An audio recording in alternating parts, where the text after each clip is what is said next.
उसी area to circle के तौर पर बात करेंगे। Area related to circle. Area related to circle में कुछ स्पेसिफिक एग्जांपल्स हैं जिनके माध्यम से हमें बार बार इन चीज़ पर वीडियो बनानी पड़ रही है, और ये वीडियो आपके लिए काफ़ी लाभदायक होगा, क्योंकि एरियाज रिलेटेड टू सर्किल में बहुत सी ऐसी चीज़ें छुपी रहती हैं जब टीचर्स जनरल वे में उसको लेकर के आगे बढ़ जाते हैं और स्टूडेंट्स अपनी प्रॉब्लम को खुल करके शेयर नहीं कर पाते। इस नाते हमने इस चीज़ को भी देखा कि भाई अगर स्टूडेंट्स पढ़ता है तो टीचर्स को भी पढ़ना चाहिए, और बुक को पढ़ने के बाद ये लगा कि नहीं, कुछ और चीज़ें हम बच्चों के साथ शेयर करें जिससे बच्चों की एक आत्मविश्वास बढ़े। उस आत्मविश्वास को बढ़ाने के लिए आज का टॉपिक हमने सेलेक्ट किया एरिया रिलेटेड टू सर्किल। इसमें जो स्पेसिफिक एग्जांपल्स रखे गए, जैसे for example first, find the area of the shaded reason. ध्यान दीजिए कि यहाँ ये आपका फिगर है, यहाँ शेडेड रीजन आपका ये दिखाई दे रहा है जो डॉट डॉट पॉइंट है। तो कह रहा है कि find the area of the shaded region in the given figure. जो फिगर दिया गया है, if PQ is equal to 24 cm, PQ की डिस्टेंस कहाँ है, P से Q की डिस्टेंस, मतलब ये साइड वाली जो ये साइड दिया गया स्लैंट साइड, तो यहाँ से P से Q की दूरी क्या है, 24 cm है। And PR is equal to 7 cm, P से R की दूरी कितनी है, 7 cm है, ठीक है। And O is the centre of the circle, और O क्या है, इसका सेंटर ऑफ द सर्किल है। हमें पता क्या करना है, find the area shaded region. इस शेडेड रीजन की एरिया फाइंड आउट करनी है। तो अब क्या करते हैं, देखिए इसमें यहाँ पर we know that any angle made by diameter RQ in semi circle, मतलब कि RQ as a diameter work कर रहा है क्योंकि ये सेंटर से पास हो रहा है। बात समझ रहे हैं। तो any angle made by diameter RQ in semi circle is 90 degree, क्योंकि सेमी सर्किल में एंगल जो होता है वो 90 डिग्री होता है, राइट एंगल ट्रायंगल होता है। तो ये सर्किल का रूल्स है, तो जिसके कारण यहाँ पर ये एंगल 90 डिग्री का होगा। कौन सा एंगल, एंगल QPR। तो एंगल QPR जब 90 डिग्री हो जाएगा तो ऐसी कंडीशंस में सो दैट एंगल RPQ कहे, या यहाँ पर सामान्य तौर पर QPR कहें, बात तो एक ही है। तो that is equal to 90 degree, thus we get in right triangle RPQ। अब इसमें क्या करना है हमें, राइट ट्रायंगल जो हमारा बन रहा है RPQ, तो RPQ एक राइट एंगल ट्रायंगल बन रहा है। तो अब इसकी एरिया फाइंड आउट करते हैं। एरिया फाइंड आउट करने के लिए जाहिर सी बात है कि इसमें हमें परपेंडिकुलर और बेस की जरूरत होती है। तो परपेंडिकुलर और बेस गौर कीजिए, तो यहाँ पर दिया है PQ आपका किस रूप में काम कर रहा है, कि यहाँ से PQ की डिस्टेंस एज ए परपेंडिकुलर है, तो परपेंडिकुलर दिया हुआ है। यहाँ पर PR की डिस्टेंस भी दिया है, तो बेस का काम कर रहा है, वो भी दिया है। हम डायरेक्ट एरिया निकाल सकते हैं, कोई प्रॉब्लम नहीं है। लेकिन उससे पहले हमें सर्किल की एरिया भी निकालनी है, और सर्किल की एरिया निकालने के लिए हमें क्या करना होगा, डायमीटर की डिस्टेंस चाहिए, और डायमीटर की डिस्टेंस निकालने के लिए पाइथागोरस थ्योरम का प्रयोग करना पड़ेगा। क्योंकि राइट एंगल ट्रायंगल में कभी भी हाइपोटेन्यूज निकालने के लिए या कहीं भी analysis of right angle triangle की बात आती है, तो वहाँ जाहिर सी बात है हमें PGT का उपयोग करना पड़ता है। तो उसी का हमने यहाँ पर लाभ लिया कि यहाँ से हम दिखाएंगे कि 10 we get in right angle triangle RPQ।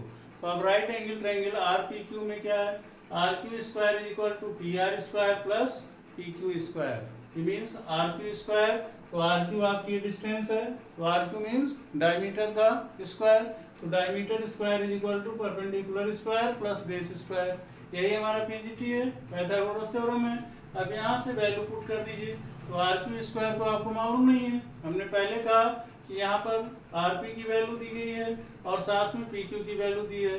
तो RP की वैल्यू 7 का स्क्वायर प्लस 24 का square whole CM square, where PR is equal to 7 cm, जहाँ PR की वैल्यू क्या है, 7 cm है, and PQ is equal to 24 cm given, जो पहले हमने हिंट कर दिया है कि ये क्वेश्चन में ऑलरेडी दिया है। यहाँ से हम चाहते थे तो राइट एंगल ट्रायंगल की एरिया निकाल सकते हैं, लेकिन राइट एंगल ट्रायंगल की एरिया निकालने से हमारा वर्क नहीं कंप्लीट होगा। उससे पहले हमें क्या करना है, सर्किल एरिया भी चाहिए, और सर्किल एरिया निकालने के लिए अब हम अगला बात करते हैं। तो यहाँ पर फिर क्या करेंगे, पहले तो RQ की डिस्टेंस निकालेंगे। अब यहाँ से जब वैल्यू हमने पुट कर दिया तो RQ is equal to square root 49 प्लस 57 576 बन रहा है। क्योंकि 7 का स्क्वायर 49 होता है, 24 का स्क्वायर 576। ये सीएम स्क्वायर स्क्वायर रूट के अंदर है तो हमने सीएम स्क्वायर रखा है, स्क्वायर रूट के बाहर होता ओनली सीएम कर देते हैं, ये मान करके कि उसकी स्क्वायर रूट वैल्यू निकल चुकी है। तो आप यहाँ से अंडर रूट 625 का जब स्क्वायर रूट लेते हैं तो ये क्या आएगा, प्लस माइनस 25 सीएम। बात समझ रहे हैं। कभी कभी इंटरव्यू के दौरान या कभी कोई टेस्ट आपसे लेना चाहे, आपका मेंटल एबिलिटी चेक करना चाहे, तो स्क्वायर रूट वैल्यूज पर जरूर वो क्रॉस क्वेश्चन करता है कि भाई 625 का स्क्वायर रूट क्या होगा। अगर आप कह देते हैं प्लस 25 तो भी वो कहता है नहीं, आई एम नॉट सेटिस्फाइड। लेकिन अगर आप माइनस 25 तो कह ही नहीं सकते हैं, सीधे 25 बोलते हैं, तो आपको हेजिटेट करता है कि what is the sign of square root. तो आप ये जान करके मतलब खुश होंगे कि आपको ये मालूम होना चाहिए कि स्क्वायर रूट का साइन जो होता है प्लस माइनस दोनों में होता है। और अगर आप मैथमेटिक्स स्ट्रीम में पढ़ेंगे आगे चल करके तो 12th में एक कॉम्प्लेक्स नंबर आता है जिसमें रियल और इमेजिनरी पार्ट्स होते हैं। तो रियल और इमेजिनरी पार्ट्स को भी प्रेजेंट करने के लिए स्क्वायर रूट के माध्यम से प्लस माइनस वैल्यू दी जाती है और वह प्लस माइनस 25 सीएम की वैल्यू होती है। तो अधिकतर तो हम डिस्टेंस मेजरमेंट में प्लस डिस्टेंस को ही लेते हैं, माइनस का कोई मीन्स नहीं होता, ओनली फॉर कैलकुलेशन होता है। तो ऐसी कंडीशंस में हम उसको प्लस 25 भी मान सकते हैं। लेकिन in the presence of knowledge आपको ये बोलना होगा कि square root of 625 is equal to plus minus 25 cm. तो ये आपकी डिस्टेंस आ गई, इसकी आर क्यू की आ गई। अब आप बताइए रेडियस कितना होगा। तो रेडियस के लिए क्या करेंगे, radius is equal to diameter upon 2, तो डायमीटर का हाफ कर दीजिए, 25/2 रेडियस हो जाएगा। तो this is the radius of this circle. कि यहाँ से ओ से आर की डिस्टेंस ले लीजिए या ओ से क्यू की डिस्टेंस, वो कितनी हो गई, 25/2 सीएम हो गई। अब फिर आगे हम क्या करते हैं, तो एरिया ऑफ द ट्रायंगल आरपीक्यू निकाल लीजिए, क्योंकि अब आपको एरिया ऑफ ट्रायंगल आरपीक्यू निकालने की जरूरत भी है, क्योंकि पहले से भी चाहते तो आप निकाल सकते थे, लेकिन रेडियस की जरूरत है, आगे अभी हम उसका उपयोग करेंगे। तो यहाँ से जब राइट एंगल ट्रायंगल आरपीक्यू की एरिया निकालेंगे तो 1/2 इंटू आरपी इंटू पीक्यू, और 1/2 इंटू आरपी की जगह 7 सीएम है और पीक्यू की जगह 24 सीएम है। इनको आपस में सिंप्लीफाई कर रहे हैं तो ये क्या हो जा रहा है, 2 से डिवाइड कर दीजिए 24 को, 12 आ गया, 12 7 जा 84 सीएम स्क्वायर। तो ये आपका इस ट्रायंगल पोर्शंस की एरिया आ गई, ट्रायंगल आरपीक्यू की, जो राइट एंगल ट्रायंगल है। अब इसके बाद फिर हम क्या करते हैं, area of semi circle. Area of semi circle, semi circle मतलब कि ये आपका पार्ट है सेमी सर्किल, इस पार्ट की एरिया निकाल लीजिए और प्लस इस ट्रायंगल की एरिया निकाल लीजिए। दोनों एरिया में से, सर्किल एरिया में से इन दोनों एरिया को सब्ट्रैक्ट कर दीजिए, तो शेडेड पार्ट आ जाएगा कि नहीं आ जाएगा। तो सेम कंडीशंस में एरिया ऑफ सेमी सर्किल, तो सेमी सर्किल जो area of circle pi r square होता है, तो सेमी सर्किल लग गया, मीन्स अर्धवृत्त है, तो अर्धवृत्त होने पर पाई आर स्क्वायर बाई 2 कर देंगे। अब पाई आर स्क्वायर की वैल्यू 22/7 होता है, लेकिन यहाँ 2 पहले से ही डिवाइड में है, तो यहाँ 22/7 इंटू 2 कर देंगे और r की वैल्यू 25/2 आ रहा है, तो जो कि इसको स्क्वायर में करना है, इस नाते अलग ब्रैकेट में कर दिए, तो 25/2 अलग ब्रैकेट में होल स्क्वायर कर दिए। अब इसमें क्या करते हैं, 2 से डिवाइड कर दीजिए 22 को, 11 आ जाएगा, और यहाँ 7 अभी बचा हुआ है, और इधर 25 मल्टीप्लाइड बाई 25, तो कितना हो जाएगा, 625 हो जाएगा, और 11 ये पहले न्यूमरेटर में बचा हुआ है अंश में, तो हर वाली संख्या क्या हो गई, 7 हो गई, और यहाँ 2 का स्क्वायर 4, तो 7 4 जा 28 हो गया। इस तरह से न्यूमरेटर आपका क्या हो गया, 11 इंटू 625 अपॉन 28 सीएम स्क्वायर। इनको भी आपस में गुणा कर लीजिए तो ये टोटल आंसर आपका क्या आ जाएगा, 6875 अपॉन 28 सीएम स्क्वायर। क्या हो गया, ये एरिया ऑफ सेमी सर्किल हो गया। तो एरिया ऑफ सेमी सर्किल आपको मिल गया, area of right angle triangle मिल गया, दोनों को हम ऐड कर लें, और दोनों को ऐड करके किससे माइनस कर दें, सर्किल एरिया से माइनस कर दें। तो यहाँ hence area of the shaded region that is equal to area of semi circle minus area of right triangle RPQ. और दूसरा तरीका क्या है, पूरे सर्किल में क्या करने जाए, जब ये सेमी सर्किल की एरिया इधर और वही चीज इधर भी है, इसमें से ही राइट एंगल ट्रायंगल माइनस कर दें, थोड़ा कैलकुलेशन और छोटा हो जाएगा। उससे केवल हमें शेडेड पोर्शन ही तो निकालना है, और शेडेड पोर्शन दोनों साइड में है नहीं, एक ही साइड में है। तो हम उस सेमी सर्किल के एरिया को equal to this semi circle area का लें, और इस सेमी सर्किल एरिया में से राइट एंगल ट्रायंगल को माइनस कर दें। तो वही चीज यहाँ पर फार्मूले में हम दे रहे हैं कि hence area of the shaded region that is equal to area of semi circle minus area of right angle triangle R P Q. अब इन दोनों की वैल्यू पुट कर दीजिए। तो एरिया ऑफ सेमी सर्किल आपने पहले निकाला है 6875 अपॉन 28 cm स्क्वायर है, और माइनस यहाँ पर area of right angle triangle 84 cm square है, इनको माइनस कर दीजिए। थोड़ा सा ये टिपिकल नंबर है, क्योंकि कैलकुलेशन करने में हो सकता है कुछ बच्चे प्रॉब्लम फेल करते हैं, लेकिन अगर भाई मैथमेटिक्स पढ़ना है तो समस्याएं तो आती रहती हैं, और समस्याओं के साथ हमें चलना होता है। तो ऐसी कंडीशंस में हम क्या करेंगे, यहाँ पर 28 डिनोमिनेटर में है हर का मान, और यहाँ कुछ नहीं है तो 1 होगा, और 28 और 1 का एलसीएम लेंगे तो ये 28 हो जाएगा। तो पहला न्यूमरेटर तो कोई परिवर्तन नहीं होगा पहले अंश में, इस नाते ही 28 इसका डिनोमिनेटर है पहले से, और वही हमारा एलसीएम है। तो 28 से 28 को भाग दीजिए, 1 बार जाएगा। 1 एक ऐसी संख्या है कि किसी भी संख्या में गुणा कीजिए कोई फर्क नहीं पड़ेगा। माइनस 84 अपॉन 1 है, 1 से 28 को भाग देंगे तो 28 टाइम्स जाएगा। इसका मतलब क्या हुआ कि 28 का गुणा 84 से करना है, जो 2352 के इक्वल हो रहा है, और इन दोनों को न्यूमरेटर पार्ट्स को सब्ट्रैक्ट कर देते हैं तो क्या आ जाता है 4523 अपॉन 28 cm स्क्वायर। ये एग्जैक्टली डिवाइड नहीं होगा, तो डेसिमल में रखने के बजाय फ्रैक्शन में रख दीजिए, तो एरिया थोड़ा देखने में अच्छा लगेगा। आपकी इच्छा है तो आप उसको डिवाइड करके डेसिमल में कर लीजिए, कोई फर्क नहीं पड़ेगा। तो इस तरह से आपने आंसर देखा कि यहाँ पर दो तरीके थे। एक तो पहली बात होल सर्किल के एरिया में से इन दोनों को जोड़ करके तुम माइनस करते तो लंबा काम पड़ जाता, तो भाई क्यों लंबा टाइम लें, उससे बेटर ये है कि हाफ सर्किल में दोनों सेमी सर्किल डिवाइड है। तो जब सेमी सर्किल डिवाइड है तो नीचे वाले पोर्शन में ही शेडेड रीजन है, तो नीचे वाले पोर्शन में सेमी सर्किल के एरिया में से राइट एंगल ट्रायंगल के एरिया माइनस कर देते हैं, तो शेडेड पोर्शन हमारा आ जाता है। सेम कंडीशंस में एग्जाम्पल 2 की बात कर रहे हैं। एग्जाम्पल 2 हमारा है find the area of the shaded region in figure. जैसे फिगर दिया गया सामने, यहाँ पर भी हमें शेडेड रीजन की एरिया निकालनी है।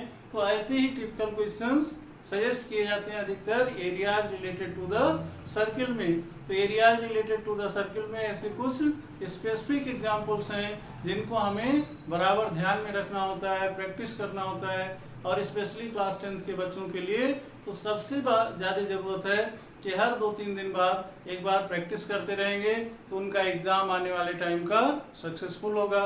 कंपटीशन के बच्चे हैं, चाहे वो पॉलिटेक्निक का एग्ज़ाम दे रहे हैं या फिर other competitive exam, one day exam कोई भी दे रहे हैं, तो ऐसे क्वेश्चन अक्सर पूछ लिए जाते हैं, और उनको तभी आप सॉल्व कर सकते हैं जब बराबर आप प्रैक्टिस में बने रहते हैं। तो ऐसी कंडीशंस में कह रहा है कि find the area of the shaded region in figure if ABCD is a square of side. ABCD क्या है, यहाँ आपको दिख रहा है ABCD एक स्क्वायर है, और उस स्क्वायर की साइड क्या है 14 सेंटीमीटर है, and APD and BPC are semi circles. इसमें गौर कीजिए, APD मतलब जो पॉइंट ऑफ कांटेक्ट है P है, और A पॉइंट वर्टेक्स से शुरू हुआ है आके D वर्टेक्स पर मिला है, तो एक सेमी सर्किल आपका APD बन रहा है और दूसरा सेमी सर्किल BPC बन रहा है। तो दोनों सेमी सर्किल की एरिया हम पहले फाइंड आउट कर लें। स्क्वायर की एरिया में से सेमी सर्किल की एरिया माइनस कर दें दोनों सेमी सर्किल को। तो ऐसी कंडीशंस में जो शेष पार्ट बचेगा ये शेडेड रीजन बचेगा, और उस शेडेड रीजन की एरिया हमें मिल जाएगी। तो अब यहाँ पर हम देखते हैं in figure area of semi circle APD, area of semi circle APD जो हमारा सेमी सर्किल एरिया है वो किसके बराबर होगा, area of semi circle BPC, किसके BPC के बराबर होगा, क्योंकि दोनों आकर के सेंटर पर पॉइंट ऑफ कांटेक्ट बना रहे हैं, इस नाते दोनों semi circle equal area find करेंगे। तो सेम कंडीशंस में that is equal to πr² by 2 हो जाएगा। अब प्रॉब्लम ये है कि हमारे पास रेडियस नहीं है, तो रेडियस फाइंड आउट करने के लिए क्या करें, साइड से वर्कआउट करते हैं। तो यहाँ पर क्या करेंगे, that is equal to area of the semi circle निकालने के लिए पाई आर स्क्वायर, आर की वैल्यू इससे फाइंड आउट करेंगे, क्योंकि जब स्क्वायर हमारा क्या है 14 सेंटीमीटर की साइड है, तो इसका मिड पॉइंट क्या होगा, मिड पॉइंट माने सेंटर, और सेंटर पर ही ये पॉइंट ऑफ कांटेक्ट बना रहा है जो पी पॉइंट है। तो ऐसी कंडीशन में 14 का हाफ क्या हो जाएगा, 7 हो जाएगा। और ये चीज आपको क्वेश्चन में दी गई है 14 सेंटीमीटर साइड, तो ऐसी कंडीशन में 7 सेंटीमीटर इसका रेडियस मालूम हो गया। तो 7 सेंटीमीटर रेडियस मालूम हो जाने पर पाई आर स्क्वायर बाई 2 में वैल्यू पुट कर देंगे। पाई की वैल्यू 22/7 है और आर की वैल्यू 7 है, तो यहाँ पर 7 का स्क्वायर कर दिए और 2 ऑलरेडी डिवाइड करने के कारण है, तो 2 से डिवाइड कर दिए 22 को 11 आ गया, और 7 से इसका एक स्क्वायर डिवाइड कर दीजिए तो एक ही 7 बचेगा। तो 11 7 जा 77 cm स्क्वायर, मतलब कि सेमी सर्किल की एरिया कितनी आ गई, 77 cm स्क्वायर आ गई। अब इसके बाद फिर क्या करते हैं, एरिया ऑफ स्क्वायर एबीसीडी। तो एरिया ऑफ स्क्वायर एबीसीडी निकालने का फार्मूला क्या है, साइड स्क्वायर, क्योंकि area of square side square होता है, साइड ऑलरेडी गिवन है 14 सेंटीमीटर। तो दैट इज इक्वल टू क्या आ जाएगा इसमें, साइड स्क्वायर की जगह 14 का स्क्वायर मीन्स कि 196 cm स्क्वायर हो जाएगा। तो एरिया ऑफ स्क्वायर मालूम हो गया। सेम कंडीशंस में hence of area of shaded reason, जो मेन टारगेट है क्वेश्चन का, कि अब एरिया ऑफ शेडेड रीजन हमें निकालना है। तो area of shaded region is equal to area of square minus area of semi circle APD and BPC. कहने का मतलब एपीडी और बीपीसी के माध्यम से जो दो सेमी सर्किल हैं उन दोनों की एरिया ऐड करके किससे माइनस कर देना है, स्क्वायर एरिया से माइनस कर देना है। तो स्क्वायर एरिया पहले निकाल चुके हैं 196 है, और जब इसमें सेमी सर्किल की एरिया, तो एक semi circle 77 cm square area cover कर रहा है, तो दोनों को मिला करके 77 का 2 टाइम्स कर दीजिए, या 77 प्लस 77 ऐड कर दीजिए। तो 196 माइनस 77 प्लस 77 दोनों को ऐड करके 196 से माइनस कर दीजिए, तो शेष क्या बचता है 42 cm स्क्वायर। तो 42 cm square is the area of shaded reason. तो इस तरह से आपने देखा कि शेडेड रीजन के लिए प्रमुख रूप से किस तरह से हम फार्मूले को डिराइव करते हैं, जो मेनली हमारे ज्योमेट्री के फार्मूले हैं, सॉलिड ज्योमेट्री के, 2D के, या आगे चल करके 3D की भी जरूरत पड़ेगी। तो 3 डायमेंशन तो अगले कोर्स में है, लेकिन 2 डायमेंशंस के लिए यहाँ पर प्रमुख रूप से बार बार इन फार्मूलों का यूज़ करेंगे, और उन फार्मूलों का यूज़ करके फिर हम शेडेड रीजन की एरिया फाइंड आउट कर देते हैं। यही इसका जो मोस्ट अट्रैक्टिव पॉइंट है, एरिया रिलेटेड टू सर्किल। इसके बाद एक और वीडियो की बात कर रहे हैं, इस नाते कि अभी और भी क्वेश्चंस हमारे पास हैं जो लगा कि नहीं 10th के बच्चों से शेयर करना ही चाहिए, साथ में जो कॉम्पिटिटिव नेचर के बच्चे हैं उनसे भी शेयर करना चाहिए, जिससे उनका फ्यूचर काफ़ी अट्रैक्टिव हो और साथ में एक सक्सेसिव फ्यूचर फाइंड आउट करें। ये सबसे बड़ी ज़रूरत है। इस नाते एक वीडियो अभी इस पर और आएगा, एरिया रिलेटेड टू सर्किल। इसके बाद फिर हम नए चैप्टर की बात करेंगे। तब तक के लिए धन्यवाद।